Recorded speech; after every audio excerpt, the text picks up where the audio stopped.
2018 সালের নভেম্বর, মাত্র ২৬ বছর বয়সী একজন মার্কিন খ্রিস্টান মিশনারি জন অ্যালেন চাও একটি এমন সিদ্ধান্ত নিলেন যা শেষ পর্যন্ত তার জীবনের শেষ সিদ্ধান্তে পরিণত হয়।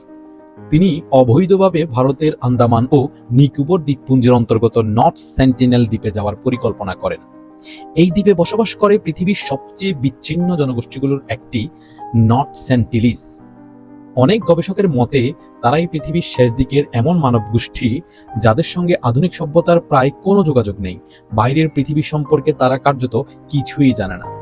কিন্তু জন অ্যালেন চাওয়ের লক্ষ্য ছিল তাদের কাছে খ্রিস্টধর্মের বার্তা পৌঁছে দেওয়া।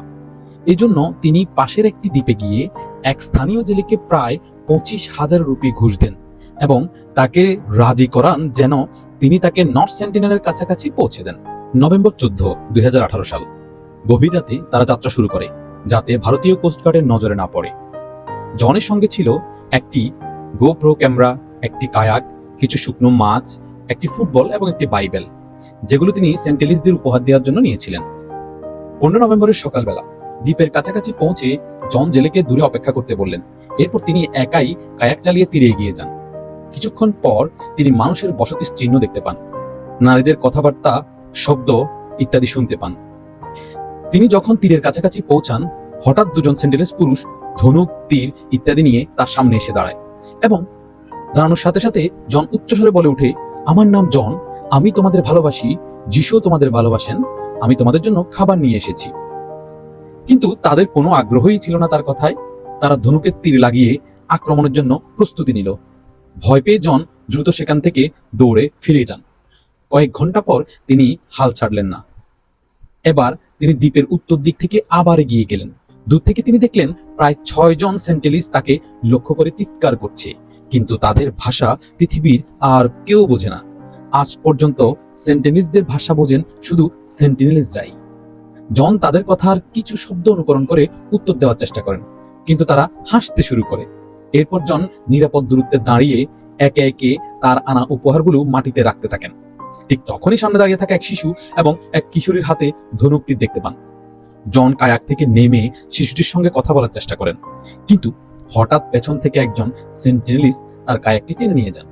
জন তখন বাইবেল খুলে কিছু বোঝানোর চেষ্টা করছিলেন। হঠাৎ শিশুটি তার দিকে লক্ষ্য করে একটি তীর ছুঁড়ে মারে। অবিশ্বাস্যভাবে সেই তীরটি গিয়ে লাগে জনের হাতে থাকা বাইবেলে। বাইবেলটি না থাকলে সম্ভবত সেদিনই তার মৃত্যু হতো। আতঙ্কিত জন সাঁতরে কোনোভাবে আবার জেলেদের নৌকায় ফিরে আসেন। সেদিন রাতে নিজের ডায়েরিতে তিনি লিখেছিলেন, হে ঈশ্বর, এটাই কি শয়তানের শেষ দুর্গ? এরা কি এমন মানুষ যারা কখনো যিশুর নামও শোনেননি? আরও লিখেছিলেন, আমি মরতে চাই না, হয়তো আমার এখান থেকে চলে যাওয়া উচিত। কিন্তু তার ধর্মীয় বিশ্বাস এতটাই প্রবল ছিল যে শেষ পর্যন্ত তিনি নিজেকেই বোঝালেন, আমাকে আবার ফিরতেই হবে, এটাই আমার জীবনের উদ্দেশ্য। 16 নভেম্বর তিনি নিজের পরিবারের উদ্দেশ্যে একটি চিঠি লেখেন। সেখানে তিনি লিখেছিলেন, তোমাদের কাছে আমি পাগল হতে পারি, কিন্তু আমি বিশ্বাস করি এই মানুষগুলোর কাছে যিশুর বার্তা পৌঁছে দেওয়া অনেক মূল্যবান। যদি আমি মারা যাই, দয়া করে তাদের দোষ দিও না। চিঠি লেখার পর তিনি আবার নর্থ সেন্টিনেল দ্বীপের উদ্দেশ্যে রওনা হন, কিন্তু এবার তিনি আর কখনো ফিরে আসেননি। দূরে অপেক্ষা করা সেই জেলে পরে দেখেছিলেন সেন্টিনেলিসরা একজন মানুষের দেহ সৈকতে টেনে নিয়ে গিয়ে বালের নিচে কবর দিচ্ছে। পোশাক দেখে তিনি বুঝতে পারেন সেটি ছিল জন অ্যালেন চাওয়ের মৃতদেহ। জন অ্যালেন চাওয়ের মৃত্যুর ঘটনা শুধু একটি ব্যক্তিগত ট্র্যাজেডি নয়, এটি পুরো পৃথিবীর সামনে একটি বড় প্রশ্ন তুলে ধরে। কারা এই সেন্টিনেলিস? কেন তারা বাইরের পৃথিবীকে এত ভয় পায়? এর উত্তর জানতে হলে আমাদের যেতে হবে হাজার হাজার বছর পেছনে। পৃথিবীর সবচেয়ে প্রাচীন মানব গোষ্ঠীর একটি, গবেষকদের ধারণা প্রায় 70,000 বছর আগে আধুনিক মানুষের পূর্বপুরুষেরা আফ্রিকা থেকে পৃথিবীর বিভিন্ন অঞ্চলে ছড়িয়ে পড়তে শুরু করেন। এই দীর্ঘ অভিবাসনের একটি ক্ষুদ্র অংশ একসময় আন্দামান দ্বীপপুঞ্জে এসে বসতি গড়ে তোলে। ধারণা করা হয় প্রায় 3,000 থেকে 10,000 বছর আগে সেন্টিনেলিসদের পূর্বপুরুষরা নর্থ সেন্টিনেল দ্বীপে স্থায়ীভাবে বসবাস শুরু করে। এরপর থেকে তারা বাইরের বিশ্বের সঙ্গে সম্পূর্ণ বিচ্ছিন্ন অবস্থায় হয়ে যায়। তারা কখনো প্রস্তর যুগের মতো জীবনযাপন করে, যখন পৃথিবীর বিভিন্ন সভ্যতা, কৃষিকাজ, নগর, রাজ্য এবং প্রযুক্তিতে এগিয়ে যাচ্ছিল, সেন্টিনেলিসরা সেই পরিবর্তনের কোনো অংশই হয়নি। তারা আজও কৃষিকাজ করে না, গৃহপালিত প্রাণী পালন করে না, বাজার বা বাণিজ্য জানে না। তাদের জীবন সম্পূর্ণ নির্ভর করে শিকার, মাছ ধরা, বন্য ফল সংগ্রহ করা এবং প্রকৃতির উপর। এই ধারণাই অনেক বিজ্ঞানী তাদের শেষ দিকের স্টোন এজ বা প্রস্তর যুগের জীবনধারা অনুসরণকারী জনগোষ্ঠী বলে উল্লেখ করেন। অনেকেই মনে করেন সেন্টিনেলিজরা স্বভাবগতভাবে হিংস্র, কিন্তু ইতিহাস অন্য কথা বলে। প্রতিবার যখন বাইরের মানুষ তাদের দ্বীপে প্রবেশ করার চেষ্টা করেছে, তখনই সংঘর্ষ হয়েছে। তাদের দৃষ্টিতে আমরাই অনুপ্রবেশকারী। তারা কেবল নিজেদের ভূমি ও জীবন রক্ষা করার চেষ্টা করছে। খ্রিস্টীয় 2য় শতক, গ্রিক রোমান ভূগোলবিদ ক্লডিয়াস টলেমি আন্দামান দ্বীপপুঞ্জের কথা লিখেছিলেন। পরে বহু চীনা, আরব ও ভারতীয় নাবিকও এই দ্বীপপুঞ্জগুলোর উল্লেখ করেছেন। তখন থেকেই গুজব ছড়ায় এখানে নাকি মানুষ খেকো জাতি বসবাস করে। তবে আধুনিক গবেষণায় এমন দাবির কোনো নির্ভরযোগ্য প্রমাণ পাওয়া যায়নি। 1867 সালের একটি বাণিজ্যিক জাহাজ নর্থ সেন্টিনেল দ্বীপের কাছে দুর্ঘটনার শিকার হয়। যাত্রীরা তীরে আশ্রয় নেওয়ার চেষ্টা করলে সেন্টিনেলিজরা ধনুক তীর দিয়ে তাদের আক্রমণ করে। পরে ব্রিটিশ নৌবাহিনী এসে তাদের উদ্ধার করে। এটাই ছিল বাইরের মানুষের উপর সেন্টিনেলিজদের প্রথম নথিভুক্ত আক্রমণ। 1880 সালে ব্রিটিশ কর্মকর্তা মরিস বিধাল পোর্টম্যান সিদ্ধান্ত নেন যে তিনি সেন্টিনেলিজদের সঙ্গে যোগাযোগ করবেন। কিন্তু তার সেই অভিযান ইতিহাসের অন্যতম বড় ভুল হিসেবে বিবেচিত হয়। দ্বীপে গিয়ে তিনি একজন বৃদ্ধ, একজন বৃদ্ধা এবং কয়েকটি শিশুকে অপহরণ করে পোর্ট ব্লেয়ার নিয়ে আসেন। সমস্যা হলো হাজার হাজার বছর বিচ্ছিন্ন থাকার কারণে তাদের শরীরে বাইরের পৃথিবীর সাধারণ রোগের বিরুদ্ধেও কোনো প্রতিরোধ ক্ষমতা ছিল না। কয়েকদিনের মধ্যেই সে বৃদ্ধ দম্পতির মৃত্যু হয়। ভয় পেয়ে ব্রিটিশরা শিশুদের আবার দ্বীপে ফিরিয়ে দেয়, কিন্তু ততক্ষণে হয়তো অনেক দেরি হয়ে গেছে। ইতিহাসবিদদের ধারণা শিশুরা অজান্তেই বাইরের রোগ জীবাণু সঙ্গে নিয়ে ফিরে যায়, যা পরে পুরো দ্বীপে ছড়িয়ে পড়তে পারে। অনেক গবেষকদের মতে এই ঘটনাই সেন্টিনেলিজদের বাইরের মানুষের প্রতি চরম অবিশ্বাসের অন্যতম কারণ হয়ে ওঠে। ভারত স্বাধীন হওয়ার পর সরকার সিদ্ধান্ত নেয় নর্থ সেন্টিনেল দ্বীপের মানুষের সম্পর্কে আরো জানার চেষ্টা করতে হবে। কিন্তু এই কাজ মোটেও সহজ ছিল না, কারণ দ্বীপের কাছে গেলেই ধনুক তীর নিয়ে আক্রমণ করত সেন্টিনেলিজরা। 1967 সালে ভারতীয় নৃবিজ্ঞানী ত্রিলোকনাথ পণ্ডিত প্রথম সরকারি অভিযানের নেতৃত্ব দেন। তার সঙ্গে ছিলেন বিজ্ঞানী, নিরাপত্তা বাহিনীর নৌবাহিনীর সদস্য এবং সরকারি কর্মকর্তা। তারা দ্বীপে নেমে মানুষের পদচিহ্ন অনুসরণ করেন, কিন্তু অনেক খোঁজার পরও কাউকে দেখতে পাননি। ফিরে যাওয়ার আগে তারা কিছু উপহার রেখে আসেন, যেমন লোহার সরঞ্জাম, প্লাস্টিকের বোতল, নারকেল এবং আরো অনেক কিছু ব্যবহার্য জিনিসপত্র। 1974 সালে ভারতের একটি ডকুমেন্টারি টিম নর্থ সেন্টিনেল দ্বীপে যায়। তাদের উদ্দেশ্য ছিল আন্দামানের অধিবাসীদের নিয়ে চলচ্চিত্র তৈরি করা। সেন্টিনেলিজদের জন্য তারা উপহার হিসেবে নিয়ে গিয়েছিল একটি জীবন্ত শূকর এবং নারকেল, কিন্তু ফল হলো ঠিক তার বিপরীত। সেন্টিনেলিজরা তাদেরকে তীর ছুঁড়ে সেখান থেকে ভাগিয়ে দেয়। একটি তীর গিয়ে লাগে চলচ্চিত্র পরিচালকের উরুতে। শুধু তাই নয়, তারা উপহার হিসেবে দেওয়া শূকরটিকেও মেরে বালের নিচে পুঁতে ফেলে। তবে এই অভিযানের একটি বড় সাফল্য হচ্ছে এটাই ইতিহাসে প্রথমবার যখন সেন্টিনেলিজদের ভিডিও ক্যামেরায় ধারণ করা সম্ভব হয়েছিল। প্রশ্ন হচ্ছে, কেন তারা শূকর নিল না? গবেষকদের মতে সেন্টিনেলিজরা আগে কখনো গৃহপালিত শূকর দেখেনি। তারা হয়তো এটিকে খাদ্য হিসেবে গ্রহণ মনে করে না। আবার অনেকের ধারণা তারা বাইরের পৃথিবীর কোনো কিছু নিজেদের সমাজে গ্রহণ করতে চাইতো না, তাই উপহার গ্রহণের পরিবর্তে সেটাকে মাটিতেই পুঁতে ফেলা বেশি ভালো মনে করে। 1981 সালে প্রাইম রোজ নামের একটি মালবাহী জাহাজ ঝড়ের কবলে নর্থ সেন্টিনেল দ্বীপের কাছে আটকে যায়। জাহাজে থাকা নাবিকরা দেখতে পায় তীরে অনেক সেন্টিনেলিজ একসাথে জড়ো হচ্ছে। তাদের হাতে ছিল ধনুক, তীর, বর্শা। নাবিকরা বুঝতে পারেন যদি জোয়ার কমে যায় তাহলে সেন্টিনেলিজরা সহজে জাহাজে উঠতে পারবে। তারা জরুরি সাহায্যের বার্তা পাঠায়। প্রায় 1 সপ্তাহ পর হেলিকপ্টারে এসে সবাইকে উদ্ধার করা হয়। কিন্তু এই দুর্ঘটনা সেন্টিনেলিজদের ইতিহাসে এক বিশাল পরিবর্তন এনে দেয়। কারণ হচ্ছে, জাহাজটি ভেঙে যাওয়ার পর তারা প্রথমবারের মতো প্রচুর লোহা সংগ্রহ করার সুযোগ পেয়ে যায়।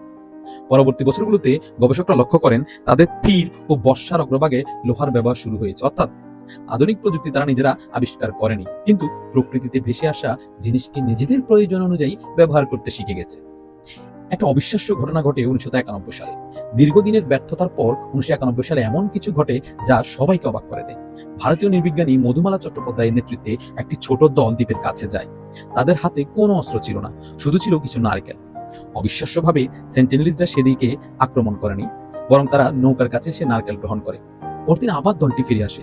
এবার এক সেন্টিনেলিজ যোদ্ধা ধনুক তাক করে দাঁড়িয়েছিল, মনে হচ্ছিল যে কোনো মুহূর্তে তীর ছুঁড়ে মারবে। ঠিক তখনই একজন সেন্টিনেলিজ নাড়িয়ে গিয়ে এসে ওই যোদ্ধার ধনুক নিচের দিকে নামিয়ে দেয়, যেন তিনি বলছিলেন, না, আক্রমণ করো না। এরপর যোদ্ধাও নিজের অস্ত্র নামিয়ে রাখে। এটাই ইতিহাসের প্রথম এবং একমাত্র সময় যখন সেন্টিনেলিজরা বাইরের মানুষের সঙ্গে কোনো রকম শান্তিপূর্ণ আচরণ করেছিল। তো সেই বন্ধুত্ব কি আসলে বেশি দিন টিকেছিল? পরবর্তী কয়েক বছর আবারও সব বদলে যায়। 1991 সালের পর যতবারই যোগাযোগের চেষ্টা করা হয়েছিল, সেন্টিনেলিজরা আবার আগের মতোই ধনুক তীর দিয়ে প্রতিরোধ করেছে। অবশেষে ভারত সরকার বুঝতে পারে এই মানুষগুলো নিজেদের মতো করেই থাকতে চায়। তাই 1997 সালের পর থেকে তাদের সঙ্গে নিয়মিত যোগাযোগের চেষ্টা কার্যত বন্ধ করে দেওয়া হয়। সরকার একটি নতুন নীতি গ্রহণ করে, আইস অন হ্যাটস অফ। অর্থাৎ দূর থেকে নজর রাখা হবে, কিন্তু তাদের জীবনে হস্তক্ষেপ করা হবে না। সুনামি, নিষিদ্ধ দ্বীপ এবং সেন্টিনেলসদের অজানা জীবন কাহিনী সম্পর্কে আমরা এবার জানবো। 1997 সালের পর ভারত সরকার দ্বীপের সঙ্গে সরাসরি যোগাযোগের সব চেষ্টা প্রায় বন্ধ করে দেয়। সরকারের নতুন নীতি ছিল আইস অন হ্যাটস অফ, অর্থাৎ দূর থেকে নজর রাখা হবে, কিন্তু তাদের জীবনযাত্রায় কোনো হস্তক্ষেপ করা হবে না। কারণ তখন পর্যন্ত সবাই বুঝে গেছে সেন্টিনেলসরা আধুনিক সভ্যতার অংশ হতে চায় না। 2004 সালের 26 ডিসেম্বর ভারত মহাসাগরের ইতিহাসে অন্যতম ভয়ঙ্কর সুনামি আঘাত হানে। আন্দামান ও নিকোবর দ্বীপপুঞ্জের বহু এলাকা ব্যাপকভাবে ক্ষতিগ্রস্ত হয়। ভারতীয় কোস্টগার্ড উদ্বিগ্ন হয়ে উঠে সেন্টিনেলসরা কি আদৌ বেঁচে আছে এটা জানার জন্য একটি হেলিকপ্টার দ্বীপের উপর গিয়ে উড়ে যায়। কিন্তু যা ঘটলো তা সবাইকে বিস্মিত করে। একজন সেন্টিনেলিস্ট যোদ্ধা সৈকতে এসে হেলিকপ্টারের দিকে ধনুক টেনে নিয়ে তীর ছোড়ে। এই দৃশ্য দেখেই উদ্ধারকারী দল বুঝে যায় তারা জীবিত আছে, সুস্থ আছে এবং এখনো নিজেদের ভূখণ্ড রক্ষা করতে প্রস্তুত। পরে জানা যায় সুনামির ফলে দ্বীপের ভূমির উচ্চতা প্রায় 1.5 মিটার বেড়ে গিয়েছিল। তবুও সেন্টিনেলিস্টরা পরিস্থিতির সঙ্গে মানিয়ে নিয়েছিল। এরপর আবার আরেকটি মৃত্যুর ঘটনা ঘটে। 2006 সালে 2 ভারতীয় জেলে মাছ ধরতে গিয়ে ভুলবশত নর্থ সেন্টিনেল দ্বীপের খুব কাছে চলে যায়। রাতে তাদের নৌকা ভেসে দ্বীপের দিকে চলে আসে। সকালে সেন্টিনেলিস্টরা তাদের দেখতে পায়। ফলাফল ছিল ভয়াবহ, 2 জন জেলেকে হত্যা করা হয়। এই ঘটনার পর ভারত সরকার দ্বীপের চারপাশে 5 কিলোমিটার পর্যন্ত প্রবেশ সম্পূর্ণ নিষিদ্ধ ঘোষণা করে। আজও এই নিষেধাজ্ঞা কার্যকর রয়েছে। অবাক করার মতো বিষয় হলো আজকের আধুনিক যুগেও আমরা সেন্টিনেলিস্টদের সম্পর্কে খুবই অল্প জানি। গবেষকদের ধারণা তাদের জনসংখ্যা 50 থেকে 500 জনের মধ্যে হতে পারে। অনেকের মতে বাস্তব সংখ্যা প্রায় 100 থেকে 200 জনের কাছাকাছি। তারা ছোট ছোট পরিবার বা গোষ্ঠীতে বাস করে। বড় কমিউনাল কুঁড়ে ঘর এবং ছোট পারিবারিক আশ্রয় 2 ধরনের ঘরই ব্যবহার করে। তাদের জীবনযাপন আসলে কেমন? তারা কৃষিকাজ করে না, পশুপালন করে না, বাজার বা অর্থ ব্যবস্থা চেনে না। খাবারের জন্য তারা নির্ভর করে মাছ ধরা, কাঁকড়া, সামুদ্রিক কচ্ছপ, বুনো শূকর, বনজ ফল এবং মধুর উপর। তারা ছোট কাঠের নৌকা তৈরি করতে পারে। তবে আশ্চর্যের বিষয় হলো এই নৌকাগুলো দিয়ে তারা গভীর সমুদ্রে যায় না। তারা সাধারণত অগভীর পানিতে চলাচল করে এবং নিজেদের দ্বীপের আশেপাশে সীমাবদ্ধ থাকে। আর তাদের ভাষা পৃথিবীর সবচেয়ে রহস্যময় ভাষাগুলোর একটি। আজ পর্যন্ত পৃথিবীর কোনো ভাষাবিদই এই ভাষা বুঝতে পারেননি। এমনকি আন্দামানের অন্যান্য আদিবাসী জনগোষ্ঠীর ভাষাও তাদের ভাষার সঙ্গে মেলে না। অর্থাৎ পৃথিবীর একমাত্র সেন্টিনেলিস্টরাই সেন্টিনেলিস্টদের ভাষা। বহু শতাব্দী ধরে নানা নাবিক ও ভ্রমণকারী দাবি করেছিলেন সেন্টিনেলিস্টরা নাকি মানুষ খেকো, কিন্তু আধুনিক গবেষণায় এমন কোনো বিশ্বাসযোগ্য প্রমাণ পাওয়া যায়নি। এটি সম্ভবত অতীতের গুজব বা ভয়ের কোনো গল্প হতে পারে। তবে সেন্টিনেলিস্টরা আসলে মানুষ খেকো নয় সম্ভবত। তাহলে প্রশ্ন হচ্ছে এখন তারা এত আক্রমণাত্মক কেন? এই প্রশ্নের উত্তর খুবই সহজ। ভাবুন, হাজার হাজার বছর ধরে আপনি একটি ছোট দ্বীপে শান্তিতে বাস করছেন। হঠাৎ বাইরের মানুষ নৌকা, অস্ত্র, ক্যামেরা, জাহাজ, হেলিকপ্টার ইত্যাদি ইত্যাদি নিয়ে আপনার বাড়িতে ঢুকে পড়লো। আপনি কি করবেন? সেন্টিনেলিস্টদের কাছে বাইরের মানুষ মানেই অপরিচিত, সম্ভাব্য বিপজ্জনক অনুপ্রবেশকারী। আর ইতিহাসও দেখিয়েছে বাইরের মানুষের সংস্পর্শে এলে নতুন রোগ, সহিংসতা এবং সাংস্কৃতিক ধ্বংস নিয়ে তাদের জন্য বড় হুমকি হয়ে দাঁড়ায়। এখন প্রশ্ন হচ্ছে কেন তাদের একা থাকতে দেওয়া উচিত?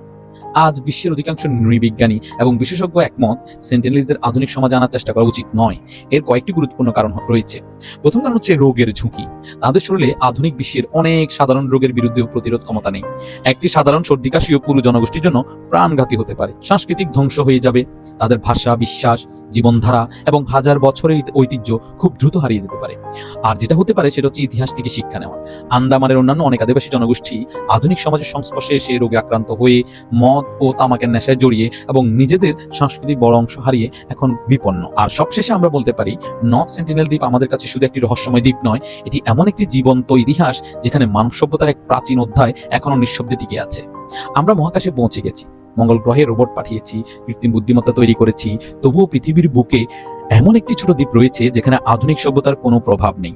হয়তো এই কারণেই নর্থ সেন্টিনেল আমাদের মনে করিয়ে দেয় সব মানুষকে বদলে ফেলা জরুরি নয়। কখনো কখনো সবচেয়ে বড় সম্মান হলো তাদের নিজেদের মতো করে তাদেরকে বাঁচতে দেওয়া। তবে তারা কি সম্পূর্ণ বিপদমুক্ত? না, তারা আসলে সম্পূর্ণ বিপদমুক্ত নয়। সাম্প্রতিক সময়ে ভারত সরকারের অনুমতিক্রমে এখানে একটি বিশাল কর্মযজ্ঞ শুরু হওয়ার সম্ভাবনা রয়েছে। ধারণা করা হচ্ছে এই কর্মযজ্ঞ যদি শুরু হয়ে যায় তাহলে সেন্টিনেল দ্বীপের আদিবাসীদের জীবন বিপন্ন হতে পারে, এমনকি দ্বীপের জীববৈচিত্র্য প্রায় ধ্বংস হয়ে যেতে পারে। তবে এই নিয়ে রয়েছে রাজনৈতিক, সামাজিক, বৈজ্ঞানিক নানা বিতর্ক এবং ব্যাখ্যা। দেখা যাক সামনের দিনে সেন্টিনেলিস্টরা তাদের সেই অস্তিত্ব টিকিয়ে রাখার সংগ্রাম কতটুকু জারি রাখতে পারে এবং তাদের অস্তিত্ব পৃথিবীতে এভাবে কোনো ধরনের পরিবর্তন ছাড়া কতদিন টিকে থাকতে পারে। প্রিয় দর্শক, আপনি কি মনে করেন সেন্টিনেলিস্টদেরকে তারা যেমন আছে ঠিক তেমনই থাকতে দেওয়া উচিত, নাকি তাদেরকেও সভ্য সমাজের মতো করে, আমাদের মতো করে ঠিক একইভাবে গড়ে তোলা উচিত ধীরে ধীরে? আপনার মতামত অবশ্যই কমেন্টে জানাবেন। ধন্যবাদ সবাইকে।